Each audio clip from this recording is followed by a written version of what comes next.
Bonjour à tous, bien content de vous retrouver cette semaine de la chantilly chocolat au lait.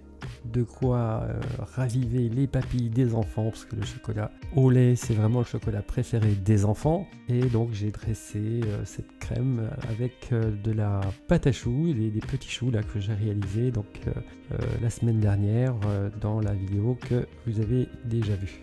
Allez, c'est parti, on y va. Alors, rien de compliqué, hein. Deux éléments, on fait chauffer notre crème fraîche, on la verse ensuite, alors une petite partie sur nos chocolats. Alors là j'ai utilisé en fait une couverture de chocolat, c'est un petit peu différent du chocolat qu'on achète dans les magasins, il y a un petit peu plus de matière grasse, mais ça fonctionne de la même façon. On mélange bien au centre de façon à créer une sorte de noyau élastique, hein. C'est célèbre dans les explications de différentes vidéos chez les professionnels.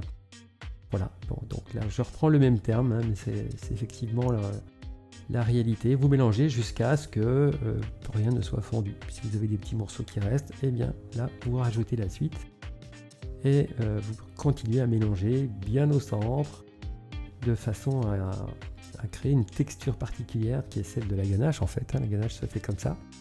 C'est pareil, sauf que la ganache c'est moitié-moitié. Ici il y a plus de crème que de chocolat, puisque on fait une chantilly, donc la quantité varie.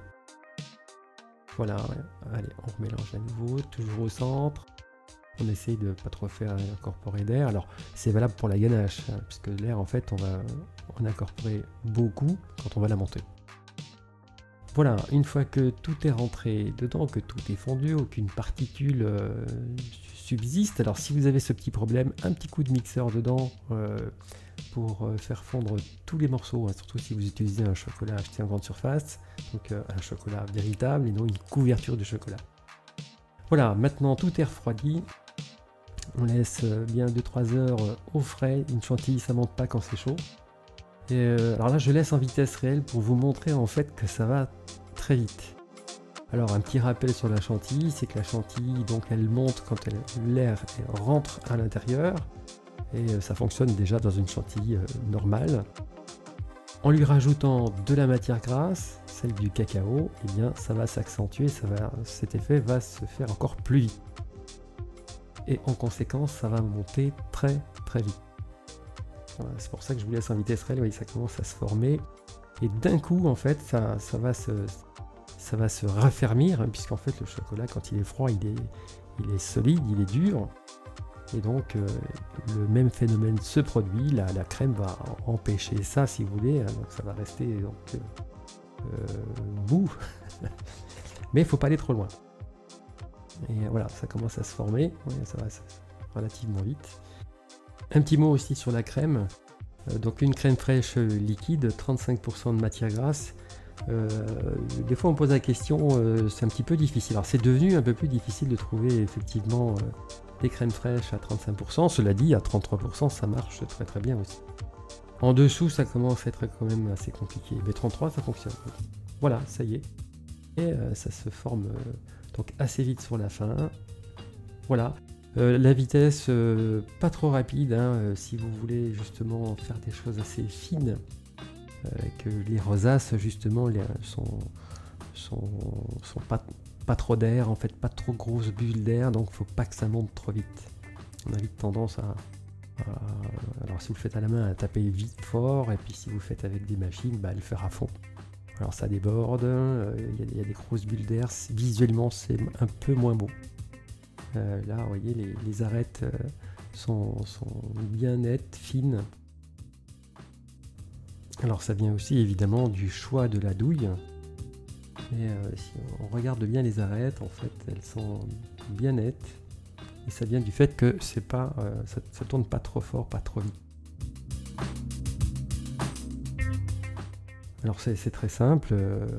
Là, j'ai utilisé pour faire des petits choux, chantilly, chocolat au lait, mais vous pouvez l'utiliser dans tout ce que vous souhaitez, ça tient très bien. Vous pouvez faire des cakes, des crêpes, des génoises aussi, et mettre cette chantilly dessous, dessus, enfin il y a vraiment plein de possibilités avec cette chantilly chocolat au lait. Voilà, les chapeaux.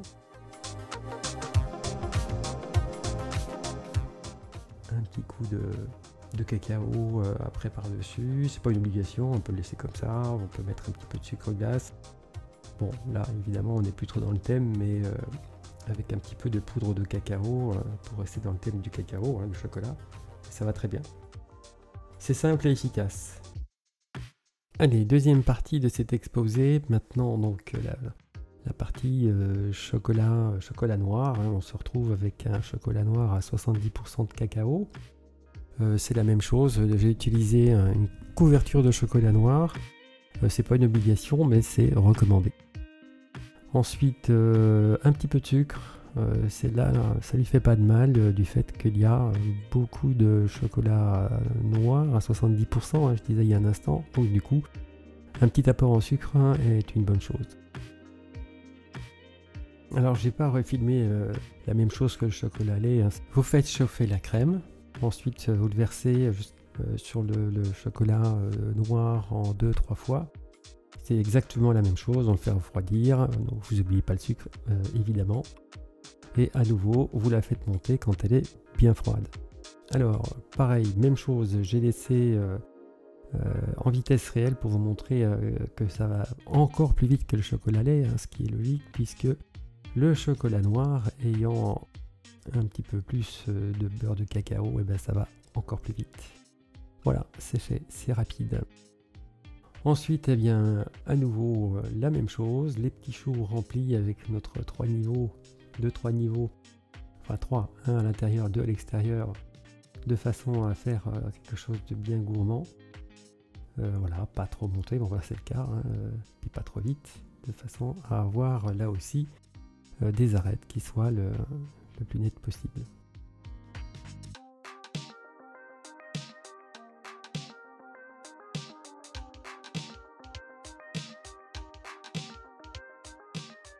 Alors en fin de... Là on peut s'apercevoir que la crème est assez claire et ça va changer en fait. Vous allez vous rendre compte que la couleur va être plus intense au bout d'un petit moment. Voilà, ça va assez vite, hein. C'est assez rigolo d'ailleurs de constater cette différence de teinte. Voilà, ensuite un petit peu de poudre de cacao pour finir, fignoler et présenter sur un plat ce que vous avez, ce que vous voulez.